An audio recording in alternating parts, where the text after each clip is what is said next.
Patay ang isang 31 anyos na lalaking nangangalakal ng basura. Dalawa ang patuloy na pinaghahanap at dalawang iba pa ang nasugatan matapos gumuho ang bundok ng basura sa sanitary landfill sa Barangay Carmen, Tugbok District, Davao City madaling araw noong Mayo 20. Kinilala ng Davao City Post Office ang nasawi na isang alias Cristel, residente ng Purok 8, Barangay New Carmen, na natabunan ng gabundok na basura. Kabilang naman sa mga nasugatan ang isang binatilyo at isang babaeng nasa hustong gulang na kapwa residente rin ng nasabing lugar. Patuloy naman ang search and rescue operations para sa dalawang nawawalang senior citizen na may edad 78 at 67. Batay sa paunang investigasyon ng DCPO, pinaniniwala ang sanhi ng insidente ang pag-ipon ng tubig sa ilalim ng tambak ng mga basura dulot ng malalakas na pag-ulan. Dahil sa panganib, agad ding inilikas ng CTLGU ang nasa 123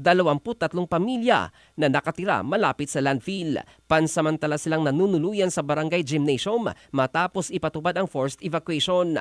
Nagbigay naman ng anggarang ayuda ang pamahalang lungsod sa pamamagitan ng City Social Welfare and Development Office para sa mga apektadong residente.